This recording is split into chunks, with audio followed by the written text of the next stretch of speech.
শুরু করছি মিষ্টি রোদের হাতছানি গল্পের পর্ব সংখ্যা 9। লেখনীতে ইসরাত জাহান এরিনা। শুভদের বাসায় পৌঁছে আর্য দেখলো বাকি সবাই সেখানে অলরেডি উপস্থিত। শোভা দ্রুতই আর্যকে জড়িয়ে ধরল। আর্য শোভার গাল টেনে ধরল আর বলল, কিরে পিচ্ছি, কেমন আছিস? এই তো আপু, ভালো। তুমি এখন আগের মতো বাসায় আসো না। আম্মু কিন্তু তোমার সাথে অভিমান করে বসে আছে। আরে ক্লাস নিয়ে ব্যস্ত থাকি, আর আন্টিকে একটা হাত দিলেই দেখবি আইসক্রিমের মতো গলে যাচ্ছে। শোভা একবার নিজের ভয়ের দিকে আর্যকে তাকালো। শুভকে স্থির দৃষ্টিতে আর্যর দিকে তাকাতে দেখে শোভা মুচকি হাসলো। ভাইকে এমন নাজেহাল অবস্থায় সে বহুবার দেখেছে। আর্য আপুকে ভাবি হিসেবে তার বেশ ভালো লাগে। এমন সুন্দরী মেয়ে সে আর দ্বিতীয়টি দেখেনি।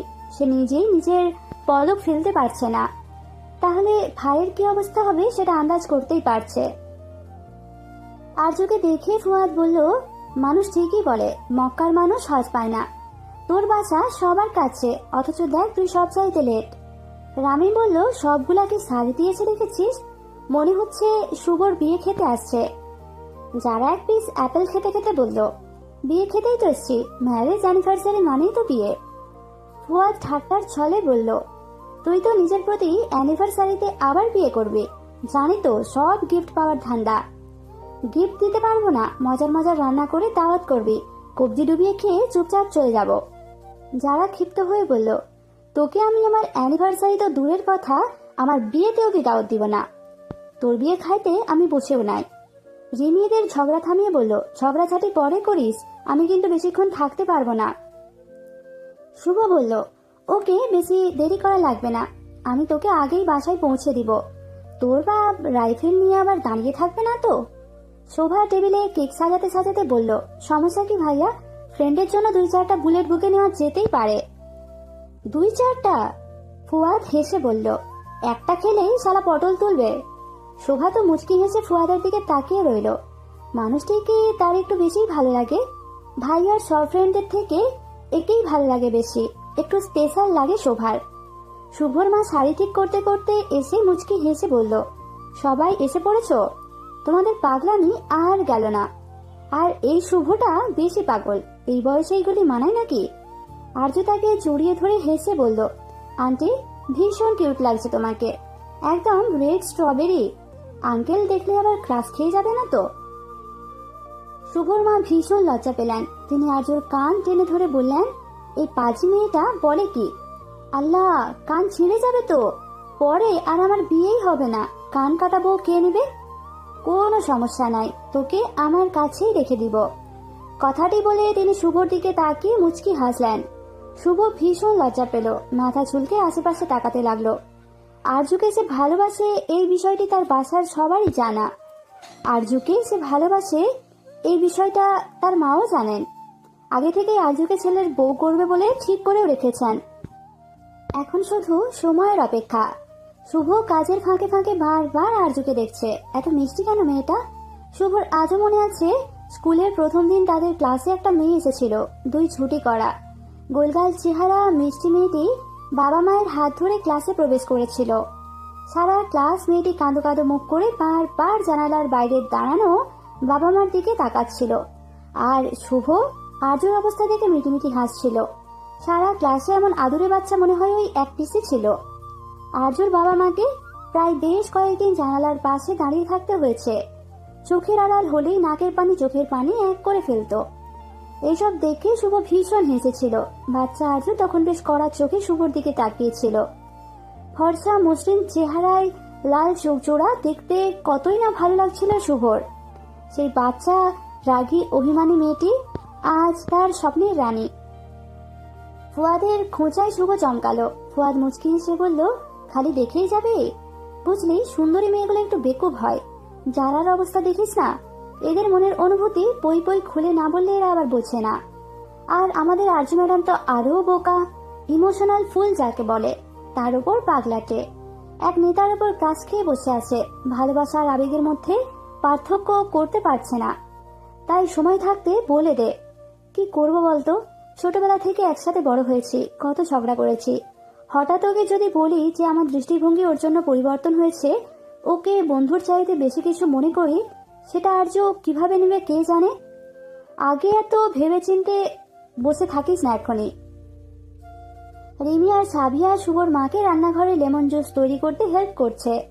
শুভর মা রিমিকে বলল, রিমি, মা তোমাকে দেখে অনেক খুশি হয়েছে। তোমাকে বাসায় তেমন একটা আসতে দেখি না, আন্টিকে বুঝি পছন্দ হয়নি?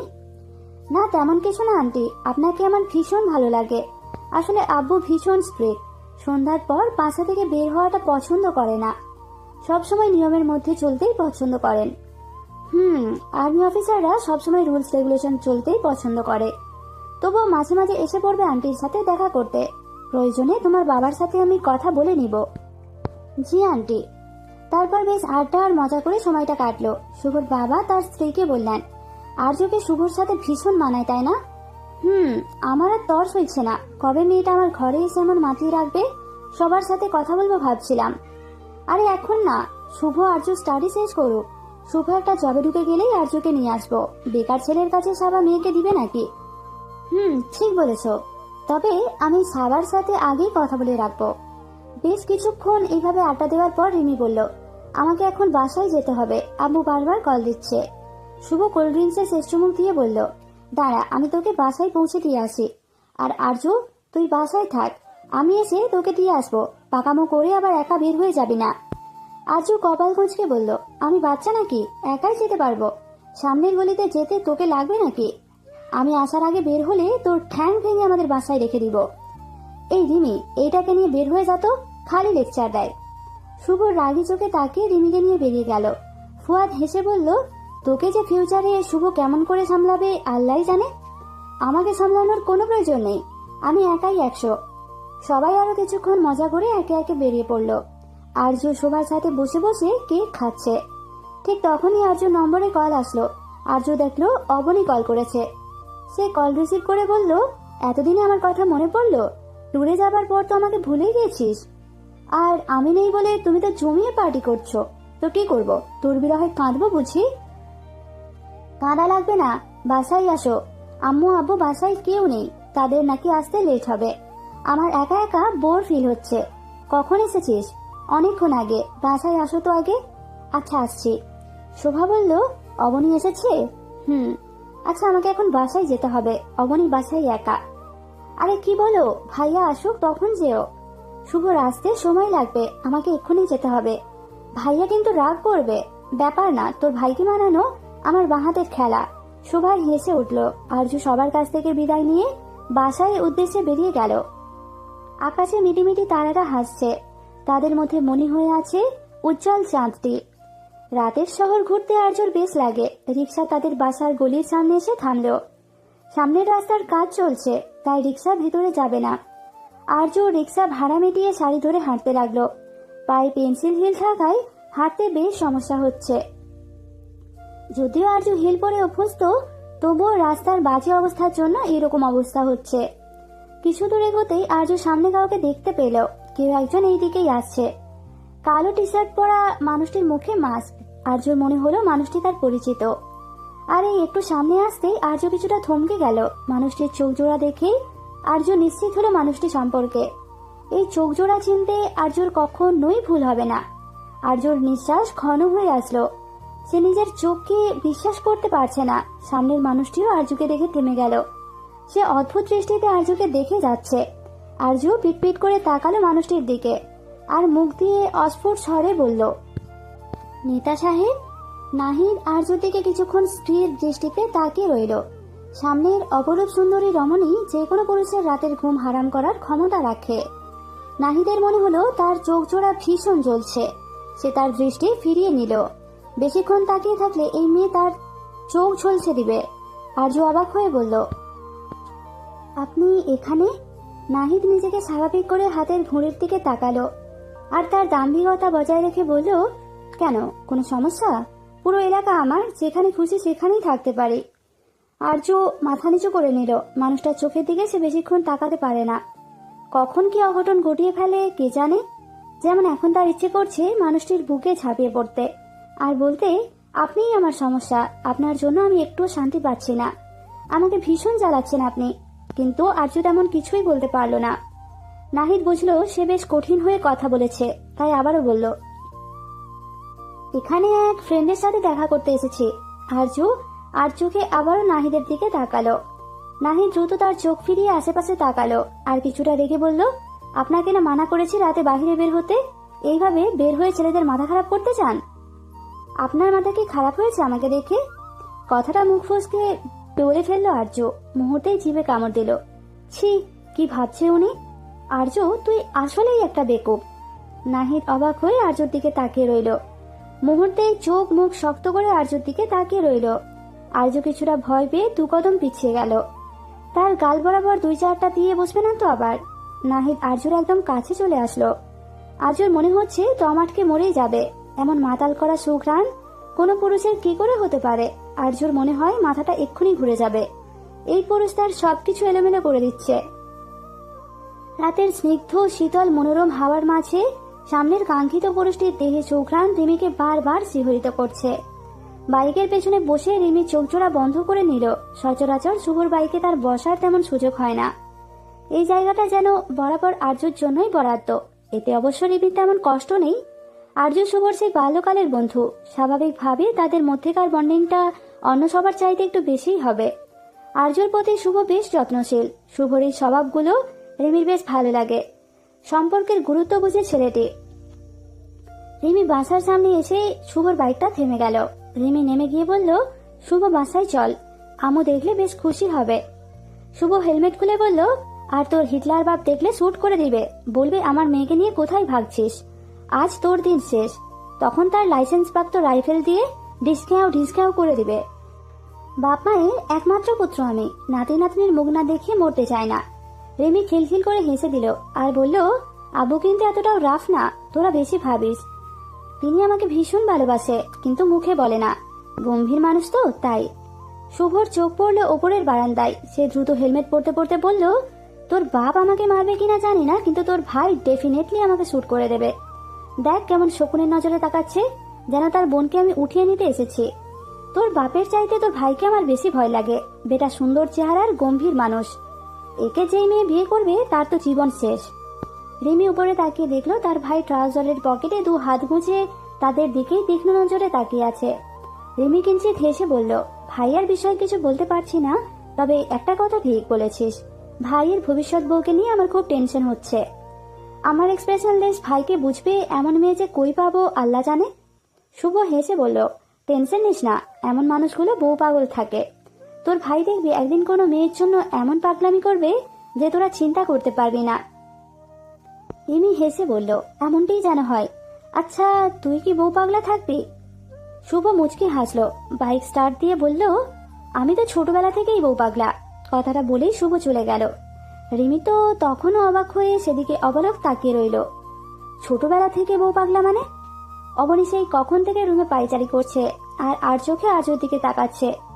তার পাগলাটে বোনটার কি হলো কিছুই বুঝতে পারছে না। বাসায় আসার পর থেকে কেমন চুপ মেরে বসে আছে। অবনী আবারও আর্যর পাশে বসলো আর বলল, আপু কি হয়েছে বলবে? আর্য করুণ চোখে তাকিয়ে নরম সুরে বলল, আমার নজর কি বেহায়া? অবনী ভ্রুযুগল কুঁচকে বলল, মানে? আর্য এবার বেশ বিরক্ত হলো। সে অবনীকে ধমকে বলল, চোখের সামনে থেকে যা তো অবনী, আর তারাকে বল আমাকে গরম গরম কফি দিতে। অবনী মুচকি হেসে বলল, আই থিঙ্ক তোমার এই সময় কোল্ড কফির প্রয়োজন, মাথাটা ঠান্ডা হয়ে যাবে। আর্য অগ্নি চোখে তাকাতেই অবনী দ্রুত সেই রুম ত্যাগ করলো। এই মুহূর্তে আর্যকে রাগানোটা ঠিক হবে না। আর্য বেশি রেগে গেলে জিনিসপত্র ভাঙার বাজে স্বভাব আছে। আর্য ভাবতে থাকলেও কিছুক্ষণ আগের কথা। তার সেই বেফাঁস কথায় নাহিদ তার অনেকটা কাছে এসে দাঁড়িয়েছিল। আর্যর তখন নিঃশ্বাস বন্ধ হবার জোগাড়। নাহিদ 2-4টা থাপ্পড় তার কোমল গালে বসিয়ে দিতে পারে সেই চিন্তা তার ছিল না, বরং সে ভাবছিল এই লোক কাছে আসলে সে যদি সেন্স হারিয়ে ফেলে তবে বিষয়টা বেশি লজ্জাজনক হবে। একটা মেয়ে তাকে দেখে ফিট হয়ে পড়ে গেছে, দেখলে এই লোকের ভাব আরো 3-4 গুণ বেড়ে যাবে। এমনি নেতা সাহেবের নারী ভক্তের আবার অভাব নেই। নাহিদ আর্যর সামনে দাঁড়িয়ে রাগান্বিত স্বরে বলল, নিবরাস নাহিদের মাথা খারাপ করা এতটাও সহজ না। আপনি কি ভেবেছেন এই ফিনফিনে শাড়ি আর খোঁপার বেলি ফুলের মালা নাহিদের হৃদস্পন্দন থমকে দিতে পারবে? আপনার এই ল্যাপটানো কাজল আর মুছে যাওয়া গোলাপি লিপস্টিক এই নাহিদের ব্যক্তিত্বকে নাড়িয়ে দিতে পারবে? আপনার গায়ের মাতাল করা পারফিউম এই নাহিদের হৃদয়কে চঞ্চল করে তুলবে? মোটেও না। সুন্দরী রমণীদের মোহনীয় রূপ দেখে গলে পড়ার মানুষ এই নাহিদ নয়। আরজু তখনও নাহিদের দিকে ট্যাপ ট্যাপ করে তাকিয়েছিল। রক্তলাল চোখের মাঝে মুখ ভর্তি খোঁচা খোঁচা দাড়ি আর এলোমেলো ঝাঁকড়া চুল অসম্ভব আকর্ষণীয় লাগছে। বেশ মোহনীয় লাগছে বিষয়টা। ভীষণ ইচ্ছে করছে এই দাড়িগুলো ছুঁয়ে দিতে। আরজু কিছুতেই নিজেকে সংযত করতে পারছে না, কিন্তু এটা করা মোটেও যুক্তিসঙ্গত হবে না। অবচেতন মনে হঠাৎ মুখ ফসকে আবারও আরজু বলে উঠল, তার মানে আপনার চোখে আমি মোহনীয় সুন্দরী? নাহিদ যেন কিছুটা চমকালো। হয়তো আরজুর কাছ থেকে এমন জবাব আশা করেনি। এই মেয়ের মাথার নিশ্চিত কোনো সমস্যা আছে। নাহিদ এবার তীক্ষ্ণ নজরে তাকিয়ে ফিচেল স্বরে বলল, আপনি ভীষণ বেহায়া মিস আরজু। তার চাইতে বেশি বেহায়া আপনার নজর। পরপুরুষের দিকে এই নজরে তাকানো হারাম। নিজের দৃষ্টি সংযত করুন, কারণ সব পুরুষই নাহিদের মতো সুপুরুষ তো নয়। আরজুর এবার আরো বড় বড় চোখ করে তাকালো নাহিদের দিকে। এই লোকটি কি তাকে অপমান করছে?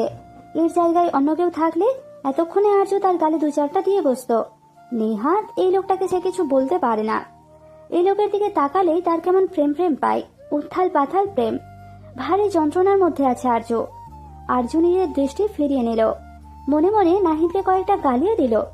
তার নজরকে বেহায়া বলছে, অথচ এই লোকটি তাকে পুরো স্ক্যান করে বসে আছে। তার লেপটে যাওয়া লিপস্টিক অব্দি নজর দিয়েছে, অথচ তার নজর নিয়ে প্রশ্ন করছে। নাহিদ হাতের ঘড়ির দিকে তাকিয়ে বলল, এই রাতে বাইরে ঘুরে বেড়ানোর অভ্যাসটি পরিবর্তন করুন, না হলে কোনো একদিন বড় কোনো বিপদের সম্মুখীন হতে পারেন। দ্রুত বাসায় যান, রাইট নাও। শেষের কথাটা বেশ ধমকের সুরে বলল। আরজু কিছুটা কেঁপে উঠল। এই মানুষটি এত রাগী কেন? একটু মিষ্টি করে কথা বলতে কি এমন হয়ে যায়? আরজু শাড়ির কুঁচি ধরে সামনে এগিয়ে গেল। আবার পেছন ফিরে তাকালো। নাহিদ রাগী চোখে তাকিয়ে থাকে সামনের দিকে এগিয়ে যাওয়ার ইশারা করলো। আরজু আর দেরি করলো না, দ্রুত বাসায় যাওয়ার জন্য এগিয়ে গেল। আরজুর ধ্যান ফেরে ফোনে রিংটনে ভাসছে শুভর নাম। আরজু কল রিসিভ করতেই শুভ তাকে ধমক দিল আর বলল, তোকে বাসায় থাকতে বলেছিলাম না? পাকামো করে একা বেরিয়েছিস কেন? এত রাগিস কেন? অবনী একা ছিল তাই চলে এসেছি। সমস্যা হয়নি আসতে আমার মাথা বেশি খারাপ করবি না। রাতে কোন আক্কেলে একা বেরিয়েছিলি তুই? আরজু বিরক্ত হয়ে বলল, তুইও আবার শুরু করিস না। আজ সবার জ্ঞানের বাণী শুনতে শুনতে অস্থির হয়ে গেছি। ঠিক মতো পৌঁছেছিস তো? হ্যাঁ, তুই টেনশন করিস না। বারান্দায় আয়, তোকে না দেখা অব্দি মন শান্তি পাবে না। আরজু দ্রুত বারান্দায় এসে দেখলো শুভ বাইকে বসে আছে। আরজু হাত নেড়ে বলল, এই ফাজিল, তুই এত রাতে এই জায়গায় দাঁড়িয়ে আছিস কেন? শুভ নরম সুরে বলল, সেটা যদি তুই বুঝতি তাহলে ভালোই হতো। আচ্ছা আমি গেলাম, যা ঘুমিয়ে পড়। তুই আসলেই একটা পাগল। শুভ মনে মনে বলল, শুধুই তোর জন্য। সূর্যের তীক্ষ্ণ রশ্মি চোখে পড়তেই ঘুম ভেঙে গেল ফুয়াদের। রাতে ভুল করে জানালার পর্দা খোলা রেখে ঘুমিয়ে পড়েছিল। ঘড়িতে চোখ পড়তে দেখলো 9টা বাজে। ফোন তার মায়ের একটা মেসেজ, মাই বয়, আজ অন্তত নাস্তা করে নিস। তোর পছন্দের নাস্তা রেডি করতে বলেছি। আজ খেতে খারাপ লাগবে না। মেসেজটি দেখে ফুয়াদ তার ছেলের হাসি মুখে নিয়ে ভাবল, আজ কি এমন নাস্তা বানালো যার জন্য তার মা জননী নিজের মূল্যবান সময় নষ্ট করে নিজেকে মেসেজ করলো। ফুয়াদ ফ্রেশ হয়ে নিচে নেমে আসলো। রান্নাঘরে শব্দ পেয়ে সেদিকে এগিয়ে যেতেই দেখলো একটা মেয়ের পেছন ফিরে কিছু একটা করছে। এই মেয়েকে আগে দেখেছে বলে মনে হয় না। মেয়েটাকে দেখে ফুয়াদ একটু অবাক হলো, কারণ মেয়েটির হাঁটু অব্দি লম্বা চুল। এত লম্বা চুল সে আগে কখনোই দেখেনি। তার গার্লফ্রেন্ডের বেশিরভাগ চুল ছোট ছিল, যা রং বেরঙের কালার করা। এমন কালো লম্বা কেস দেখার সুযোগ তার আগে হয়নি। বেনি করা চুলের গুচ্ছা দেখে ফুয়াদের মাথায় একটাই কথা আসলো, কেশবতী কন্যা। ফুয়াদের উপস্থিতি বুঝতে পেরে মেয়েটি পেছন ফিরে তাকালো। ফুয়াদ কিছুটা চমকালো, কি স্নিগ্ধ মুখ। সে মনে মনে বলল, কেশবতী কন্যা শব্দটির আগে স্নিগ্ধময়ী কেশবতী কন্যা নামকরণ করলো। মেয়েটি প্রথমে একটু চমকে যায়, কিন্তু পরক্ষণে নিজেকে সামলে ফুয়াদকে বলে, আপনি টেবিলে বসুন, আমি নাস্তা নিয়ে আসছি। ফুয়াদ ভ্রুজোড়া কুঁচকে বলল, তুমি কে? মেয়েটি একটু ইতস্তত বোধ করলো। বলল, আমি আপনাদের নিউ শেফ। আমাকে গতকাল ম্যাডাম নিয়োগ করেছেন। ফুয়াদ যেন কথাটা বিশ্বাস করতে পারল না। এই মেয়েকে দেখে আর যাই হোক শেফ মনে হয় না। সে কিছু না বলে টেবিলে যেতে যেতে তার ছেলের হাসি মুখে এনে ভাবলো, সেদিন সে নাস্তা না করায় মা নিউ শেফ রেখেছে। কিন্তু ফুয়াদ তো শেফের হাতে না, মায়ের হাতে রান্না খেতে চেয়েছিল। কিন্তু তার মা সেটা বুঝলো না। ছেলের মন বোঝার ক্ষমতা তার যে নেই। একটু পর মেয়েটি টেবিলে নাস্তা দিতেই ফুয়াদ চলে যেতে চাইলো। মেয়েটি মিষ্টি সুরে বলল, কি ব্যাপার, নাস্তা না করে কোথায় যাচ্ছেন? তোমাকে কষ্ট করে আমার জন্য রান্না করতে হবে না, আমি বাহিরে খেয়ে নেব। বাহিরে খেয়ে নেবেন মানে? আমি যে সকাল থেকে নাস্তাগুলো রেডি করলাম সেটার কি হবে? ফুয়াদ বিরক্ত হয়ে বলল, তুমি খেয়ে নাও, না হলে ডাস্টবিনে ফেলে দাও। কথাটি বলে ফুয়াদ বাসার বাইরে বেরিয়ে এলো। মায়ের ওপর ভীষণ অভিমান জমা হয়েছে। ছোটবেলা থেকেই সে বাবা মায়ের একটু আদরের জন্য সারাদিন অপেক্ষা করত, কিন্তু তারা বাসায় ফিরে বেশ টায়ার্ড থাকার কারণে তাকে তেমন একটা সময় দিত না। সে সারাদিনে এক গাদা কথা জমিয়ে রাখত, কিন্তু সেই কথা শোনার সময় তাদের কখনোই ছিল না। ফুয়াদ ভীষণ করে চাইতো 8-10 জনের মতো তার মা তাকে নাস্তা বানিয়ে নিজ হাতে খাইয়ে দিবে, কিন্তু তেমনটা কখনোই হতো না। গৃহকর্মীদের হতে তাকে নাস্তা খেয়ে ড্রাইভারের সাথে স্কুলে যেতে হতো। ফুয়াদ বেশ সাধারণ জীবন চেয়েছে, কিন্তু সে তেমনটা কখনোই পায়নি। কর্পোরেট জগতে তার বাবা মা বেশ সফল হলেও বাবা মা রূপে তারা ব্যর্থ, ভীষণ ব্যর্থ। সকালে নাস্তার টেবিলে বসে সাবা খানম অবনীকে বললেন, 3 দিন বেশ ঘোরাঘুরি হয়েছে, এবার পড়াশোনায় মনোযোগ দে তো। এইচএসসি পরীক্ষার আগে আর কোনো ট্যুর চলবে না। আম্মু, আমি কই এত ঘুরি? আপু তো সারা বছরই বেড়াতে যায়, তাকে তো কিছু বলো না। আরজু যাই করো, ফাইনালে ভালো রেজাল্ট করে। বাই দ্য ওয়ে, আরজু তোর ইনকোর্সের রেজাল্ট দেয়নি? এবার আরজুর খাওয়া থেমে গেল। এত সময় নিজের প্রশংসায় ভাসালেও এবার তার টরি ডুবতে বসেছে। একটা সাবজেক্টে সে ফেল মেরেছে, জানলে তাকে খালামণি একদমই ছাড়বে না। আরজু আমতামতা করে বলল, না না দেয়নি, দিলে তো তোমাকেই আগে জানাতাম। অবনী জলদি নাস্তা শেষ কর, তোর কলেজে দেরি হয়ে যাচ্ছে। আর আরজু, শুভকে নিতে আসবে নাকি আমি তোকে ড্রপ করে দিব? না খালামণি, শুভ আসবে। আচ্ছা ঠিক আছে। সাবা খানম নাস্তা শেষ করে বেরিয়ে যেতে যেতে তারাকে ফিসফিসিয়ে বললেন, আরজুর মুড তো ভালোই দেখছি। তুই কি শিওর গতকাল রাতে ওর মুড অফ ছিল? সত্যি বলছি খালাম্মা, বাসায় ঢুইকা আমার ধমক দিল, কিন্তু আমি তো ঠিক সময়ে দরজা খুলছিলাম। আচ্ছা বাদ দে, আমি যাচ্ছি। জি খালাম্মা। অবনী নাস্তা খেতে খেতে বলল, আপু আমি একটা কথা ভাবছিলাম। কি? আমার মনে হয় নেতা সাহেব এটা ভালো মতোই বুঝে গেছে তুমি তাকে নিয়ে কি ভাবো। আরজু চমকে তাকালো অবনীর দিকে আর বলল, আমি আবার কি ভাবি? ইস, এমন ভাব করছো যে কিছুই জানো না। তুমি যে নেতা সাহেবের প্রেমে হাবুডুবু খাচ্ছ সেটা তোমার নেতা সাহেব টের পেয়েছে। তুমি যে তার দিকে মুগ্ধতার নজরে তাকাও সেটাকেই সে বেহায়া নজর বলে দাবি করেছে। সেই ব্যাটা বেশ চতুর। আরজু চিন্তিত সুরে বলল, তোকে কে বললো এই কথা নেতা সাহেব বলেছে? আমি তো বলিনি। অবনী মুচকি হাসলো, পরোটা মুখে পুরে বলল, একমাত্র এই মানুষটির কথা আসলেই তুমি এতটা বিচলিত হয়ে পড়ো।